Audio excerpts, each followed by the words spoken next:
Warning, I am not responsible for if anything goes wrong on your side of anything if you try to work on radios, so do not come at me if I influence you.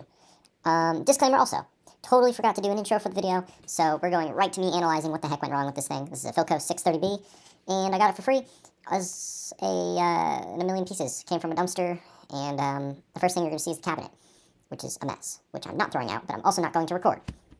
And that's all. Thank you.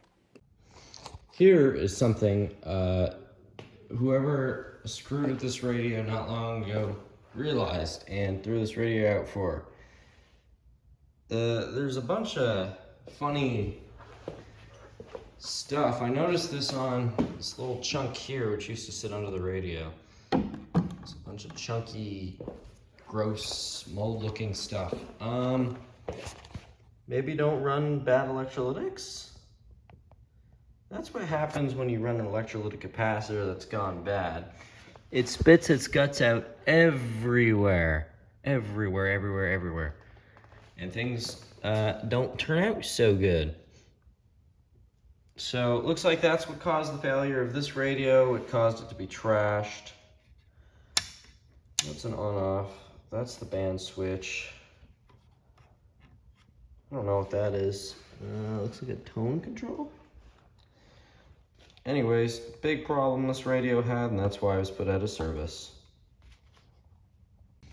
Okay, so firing up the shop. So I've already done an analysis on this. Number one, non-polarized plug from God knows when, really dirty.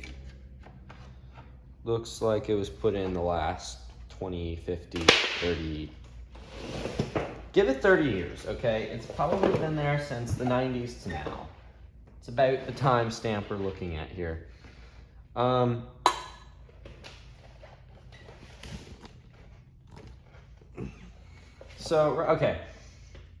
I'm gonna walk you through this entire restoration bit by bit and to tell you every little thing I do so that you can apply this to your own work.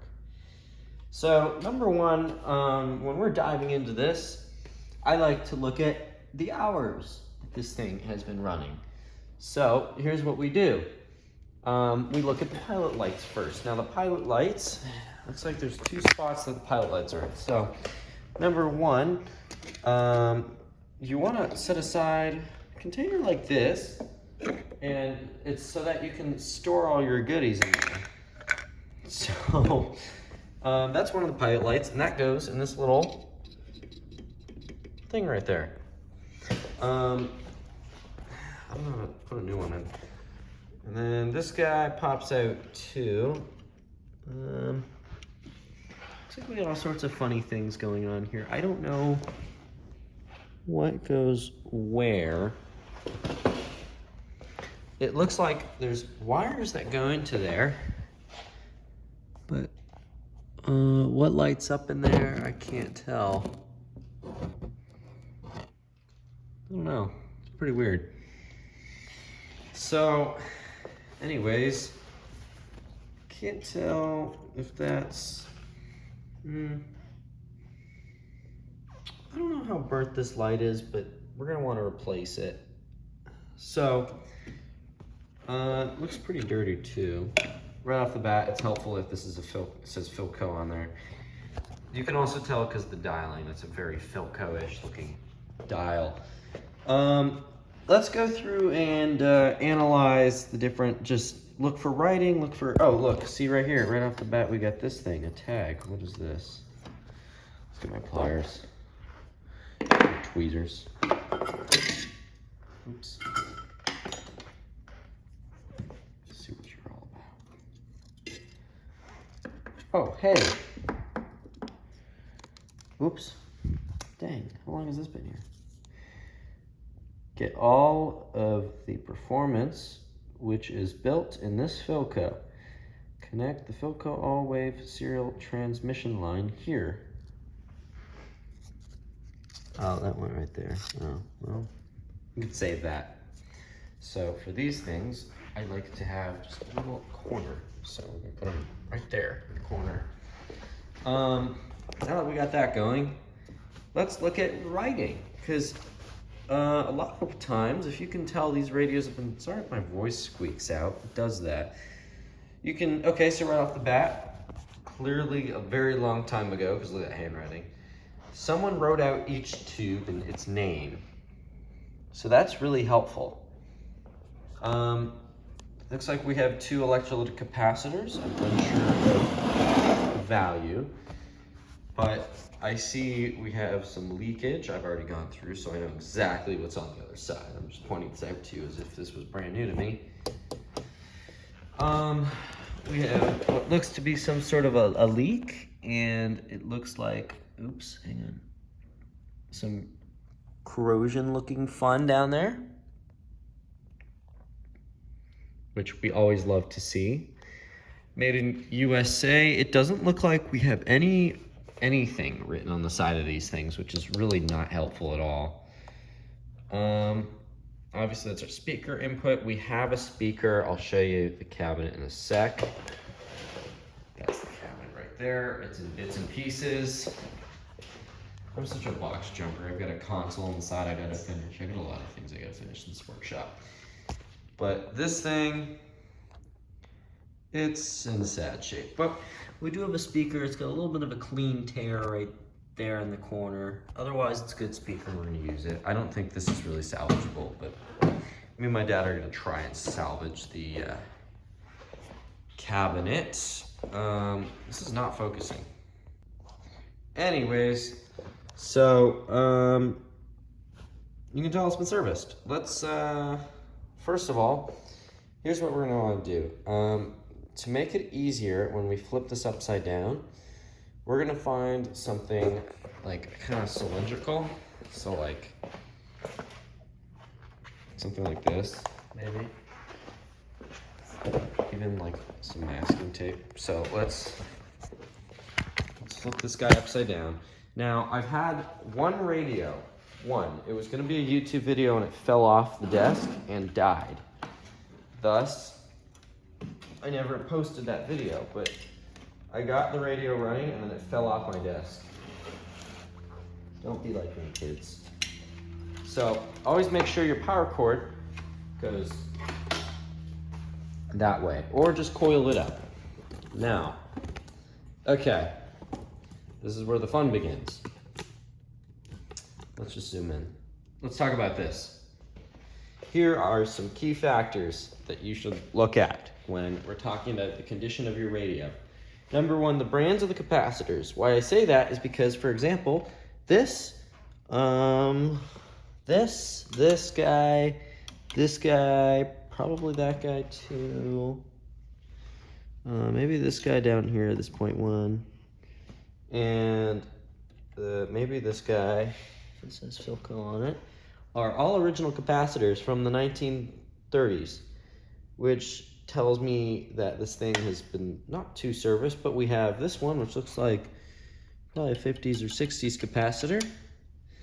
Looks like from the same repair. So these two were both replaced at the same time.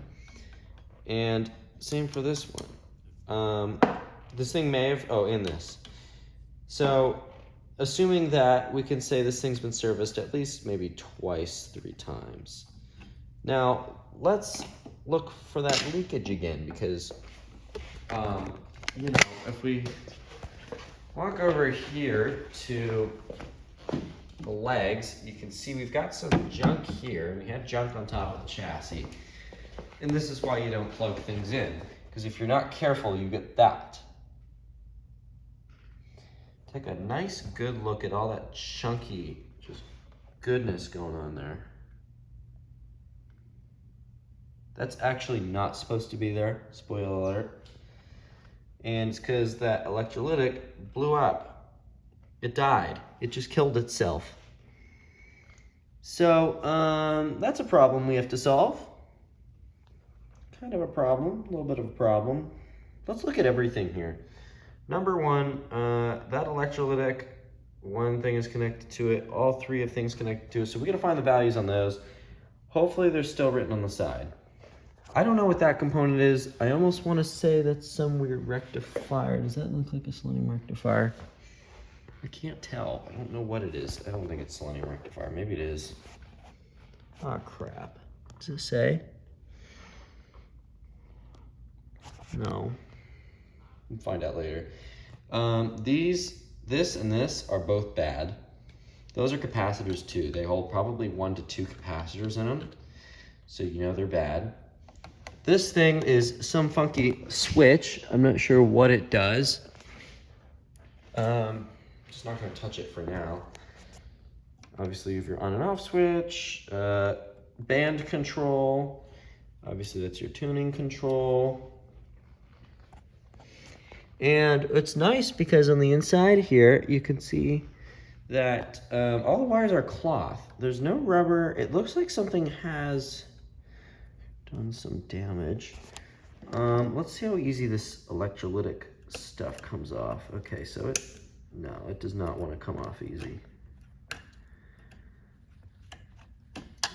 Yeah, okay.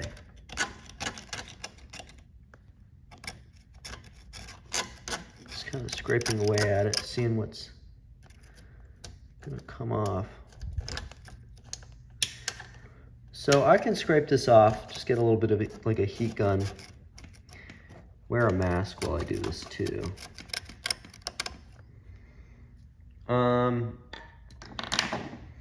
For now, I'm not gonna bother with the electrolytics. Maybe yes I will. Let's get this first one replaced. So real quick, let's identify what's connected to it. So this is how you do this, right? You can see, if this will focus, hang on.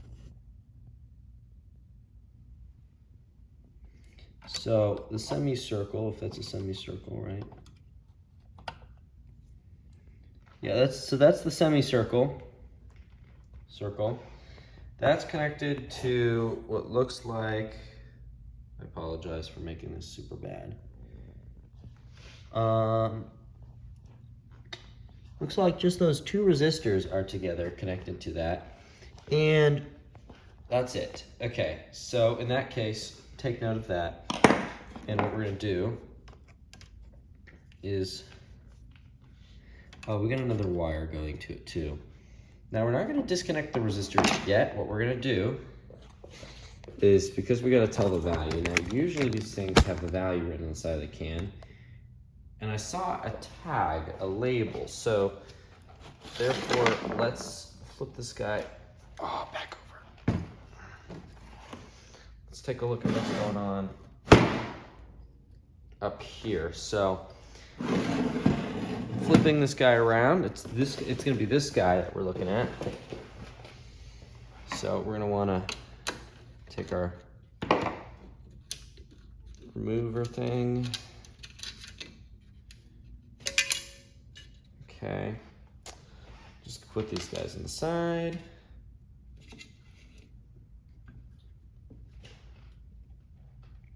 Okay, so yeah, the values are on the inside. Okay, but if I look, okay, lovely. So it does actually say what everything is. Thus, semicircle is going to be 200 volts, 315, and okay, so 560 microfarads. Holy cow, are you sure? Wow. 516 microfarads, really? Or 560, really? Wow, oh my gosh. Holy cow. They use those values? Dang, I wasn't expecting that, okay. Now the other one, I assume has the same values written on the side. Yeah, it should have the same values written on the side. A little less legible, but I'm sure we'll be able to read it later on in time. So let's pack this guy back down for now. We're gonna store all our junk in our melatonin container. And let's, we're gonna go through, I'm gonna clean off the, nah, I'm not gonna clean off the tubes. Let's start just recapping it, okay? That's the basics here. That's what you, crappers. That's what you do in the beginning sometimes. If you don't want to bother cleaning off your chassis, you can just get straight to recapping. Now, to me, in importance, and other people are going to think otherwise, these two capacitors, which are so important, I don't really touch them until, you know, I'm done working on the rest of the set, getting it going. So that's the thing you can, I guess, keep in mind, but do whatever pleases you the most. Wow, that was a crusty looking capacitor. Dang, okay.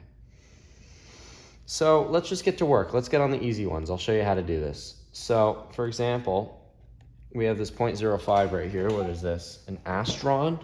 Never seen that before. Oh yeah, let's put these, where's the other rubber piece? Rubber pieces, go in here.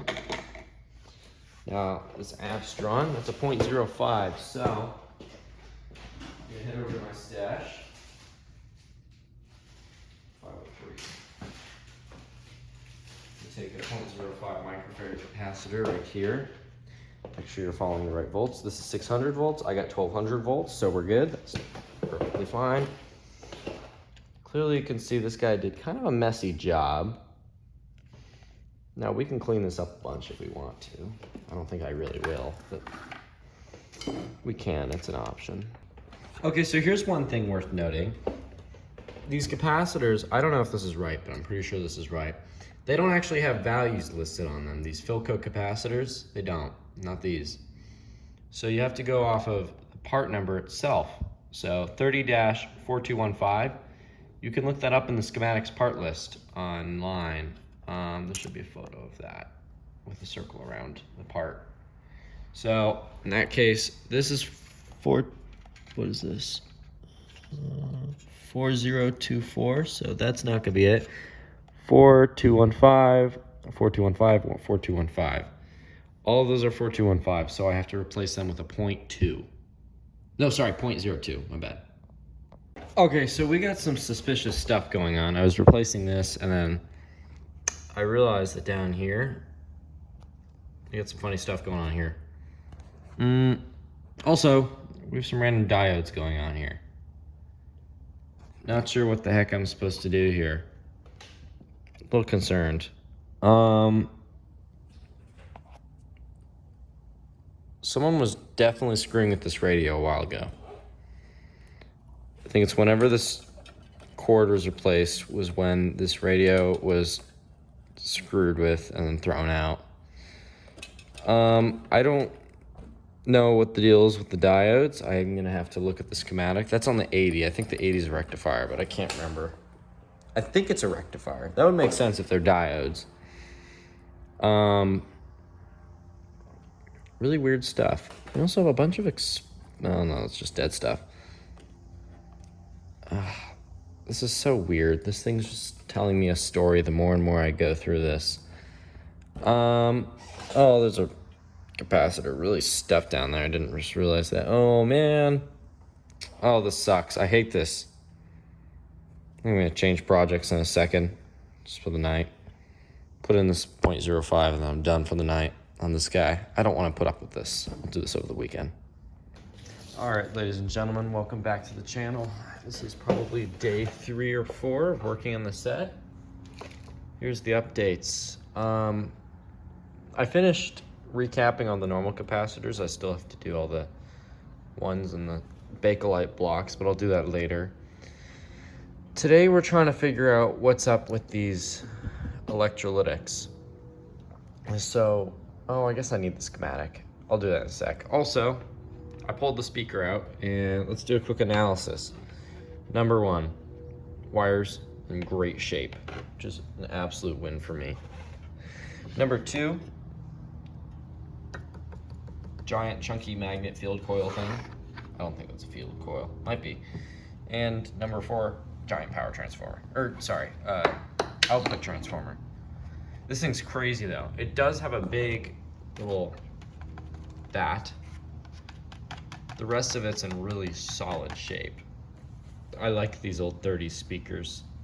They're usually pretty good shape when I get to them, which is kind of interesting. So anyways, that's easy. Cosmetically, we have to be careful though, because of the glue not looking so good, but it'll be fine. You know, just don't put too much. I'm gonna have to put it all around. We'll make it work. We'll make it work. So we'll do that in a little bit. Let's see here, what was that? 75. Oh yeah, I gotta find my electrical tape. So I went through last night, cleaned the tubes. I broke one of them by accident. Also, I think this 80 is a little cooked. Hang on. Look at that. That's just like chunks of metal from, I think, gosh, I don't even know what, but that's not good. So anyways, this tube's trash. This guy is not trash, but it's very loose and rattly. And that 75, if that one's bad, I have another one right there that's also bad. So that will help me. The 80, like I said, is toast. I'm gonna pull an 80 out of that one right there, because it has an 80. I'm intrigued though by the diodes. I wonder if that was to replace the 80 or if that was something else. I don't know. Anyways, I guess I gotta go get the schematic so I can show you guys what's up. I also replaced both light bulbs. That's about it. Okay, so anyways, in my pocket is electrical tape. And on the schematic, so it looks like there's a late and an early version, which bothers me because I hate it when radios do that. So that's what happens when a model's so good it continues forever. So anyways, this is the late version, later 1935. I'm just going off of whatever this one is. This is 630. They're all the same, really, at least in the electrolytic section. Now, here's what's really weird. On this guy, it's got a 1010 560. Why? Why does it need that? Why? So, anyways, the deal is, if we're looking here, we've got 16 microfarad. That's, what is that? 57 question mark? 52? Yeah. 52 is here. And what's funky, yeah, 16, right? So that would make it that one, I think. Wait, if I'm looking, no. Yes, yeah, okay.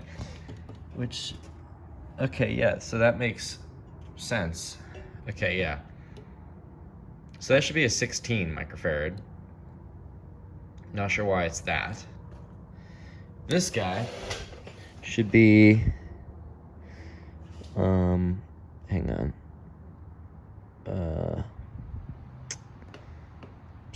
Oh, here we go. That should be 67. An 8, and a 10 microfarad electrolytic. 67. Yeah, right there. So it's gonna be this guy right here. Now the question is, why is it not that? I see a 10 and a 10 and something else, so I'm sure we're fine if I were to just go like, you know, I'm gonna have to guess a lot. I mean, obviously we have, so if anyone wants a link, by the way, to this, I'll put it in the description of the video, to this like PDF and everything else, because I know there's a bunch of people who restore this. I found this on philcoradio.com. That's where I went. Yeah, so 52 right here. That's, wait, which one was 52 again? I'm sorry, I'm a little kind of spacing out here. 52, okay. So, yeah, 52 is that singular 16 microfarad. That's the one that didn't blow up, which is for some reason a 560.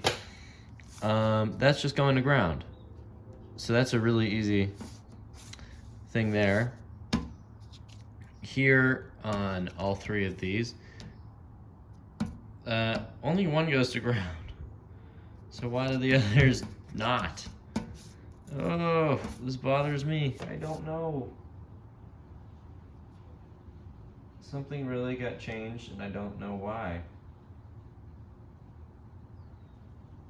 I almost feel like this was a botch job. Whoever did this did a really just botch job. I want to say that's what the deal is with the Sprague and stuff. Someone tried to work on this thing and failed. And that's what this is. I'm going to try and go off of the schematic and I'm going to see what I can figure out from this. I don't really know what to expect. So, I'll get back to you in a hot second.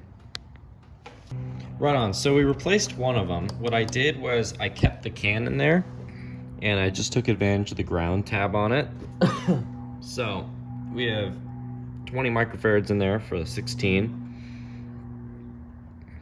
which is lovely. This is looking cooked. I'm a little concerned by this one. This guy right here. I think it got pretty hot in the past. So we've got that going.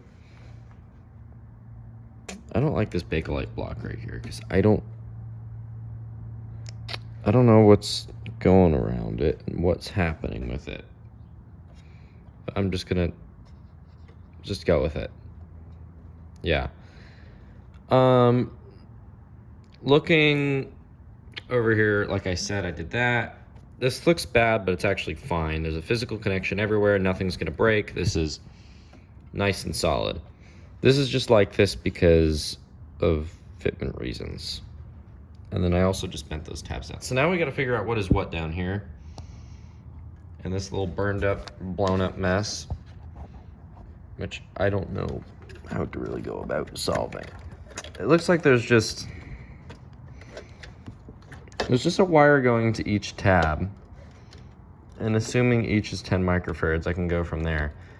The issue is, one has a ground going to chassis ground, and the other two have a ground going not to chassis ground. So you already know that's going to be fun to deal with. Yeah. You can see right off the bat, it's bad. This is why you don't mess with dying electrolytic capacitors. Now I want that thing gone because we don't need an exploded electrolytic capacitor in there. I might want to reuse the can though. What do I want to do? Okay, how about this? I'm gonna reuse the can, but other than that, I want the thing gone, the electrolytic stuff. So maybe I'm gonna try and tear apart the can. Ladies and gentlemen, welcome back to the channel. So, we did our research, of course, and we know now what the deal is with the electrolytics. So last night, I went through,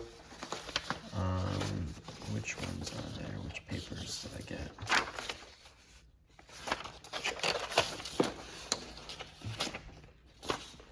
Shoot, where's that last paper? Oh, here it is. Ah, spider webs. I hate wearing shorts in the garage after a week of not being here. Anyways, there.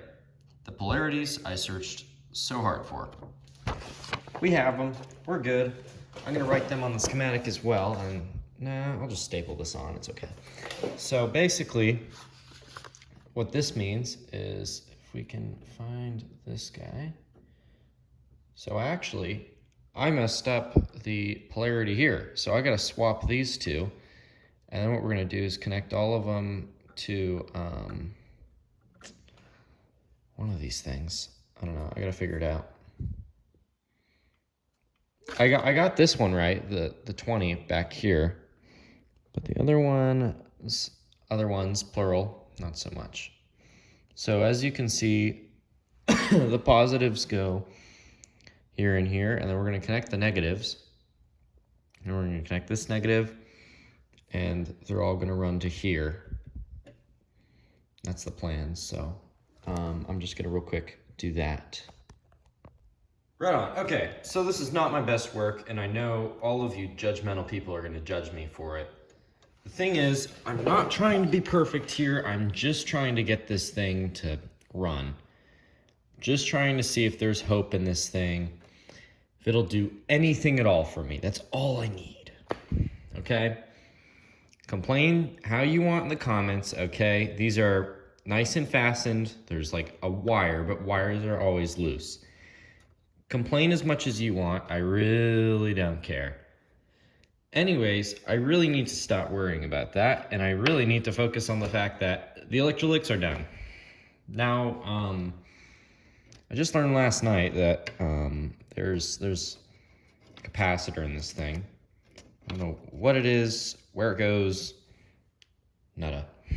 I just know there's a capacitor in this tone control. So I gotta real quick move aside some wires and then pull this thing out, and then we're gonna go from there. Okay, so taking a look here, what is this? This isn't the later one, is it? No, it's not. Okay, so 60, that's the tone control. 61 is the capacitor. We're working with a 0.02 microfarad. So in that case, no biggie. I'm just gonna real quick pull one out and go from there. Right on. So, I'm feeling very, I don't know, I'm feeling mixed emotions about the testing of this set.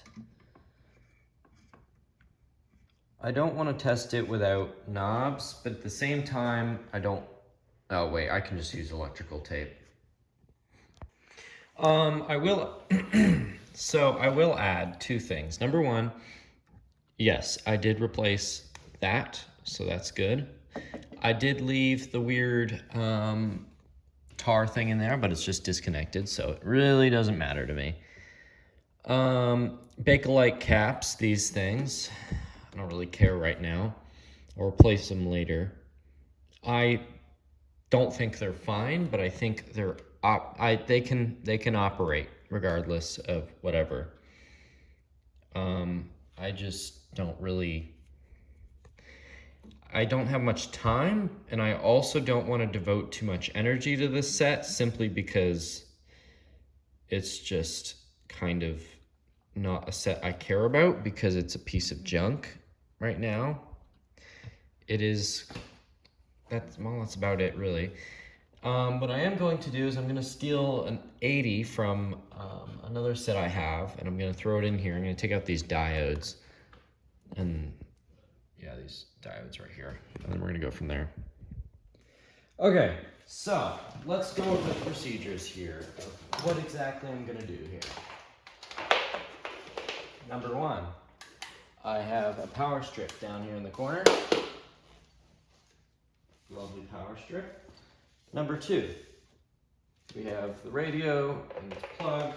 Number three, we have the speaker I'm about to plug in. Now, I've gone through, made sure everything is right, double checking the speaker wiring, it looks okay. So we're gonna do that. And now what we're gonna do is we're gonna get, man, where's the jerry rig antenna? I haven't used it in a while. Here it is. Now I'm unsure as to what antenna type works best with this radio. I got the backing for the radio today, and it looks to be just a big loop. That's about all. Oh, that's ground. Wait, where's the antenna? That's the antenna, yeah. Okay. Not plugged in, right? We're gonna see what happens. The power is in fact off. The camera is rolling, and I don't know what's gonna happen here. I'm gonna hope for the best.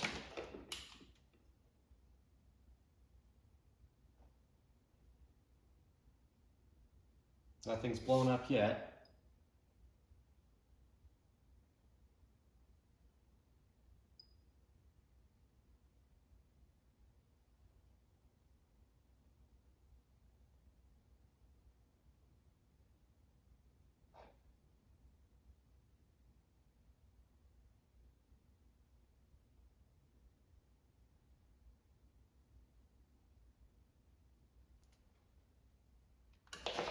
Okay, so I'm getting nada. So either a tube's bad or we're on a random band. Doesn't look like we're getting fire.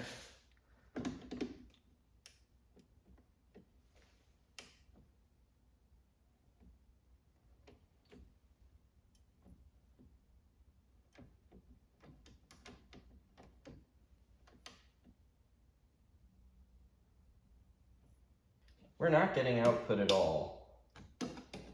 So something could be totally blown somewhere in this thing. Somewhere around here something was blown. No idea where or when it was blown. Something died. I don't know what though. So this tube isn't hot at all. But I know that's probably the amplifier tube, not these guys. So I'm gonna quickly test our 40. Right, so I'll show you what's going on here. So this might be the thing that is causing this thing problems here. Hopefully I'll have another tube that can use that. Where would another tube be? See, I don't think I have another 42 in my collection. How about a strange tube to come by, actually. But anyways, it doesn't want to fire up at all. It's heating up, but there's nothing going on. It's a 42, yeah. This is a 42 tube. Yeah. It's doing nada. Zip. It's trash. Garbage. That's what it is. It's a garbage tube. It's a shame. See, I don't think I have any other 42s in my collection. I think I'm gonna have to buy a new old stock, which is a shame. But looks like that is the culprit here. What's cool is it is clearly doing something. The shadow meter, which I didn't know was actually like a little tuning eye, is good. And it's doing things. It's doing its shadow meter stuff. But we're not getting an output as a result of everything. No smoke, which is great. So this thing is one step closer to coming to life. It's got a bad tube there. When I have more time and it's not a school night, I think I'll work on the other bits. But for now, I think that's what the deal is gonna be. Now, I realize the fact that my videos are a little too long, usually. So in that case, I'm actually gonna cut it here. And I'm gonna see if maybe YouTube likes that more and feeds it to you guys, just spoon feeds everyone different things. I realize I shouldn't be posting 2-hour-long videos. I was discussing that earlier, actually. I realized the fact that I really gotta tone down the length. It's too long for everyone to handle, I guess. So in that case, I'll cut it here, spare you guys the stress. Hope everyone enjoyed the video. Catch you guys in part 2, which will probably be like a week or 3 from now. Hang on, whenever these tubes come in. This tube. I'll test these 4 other tubes later on in time.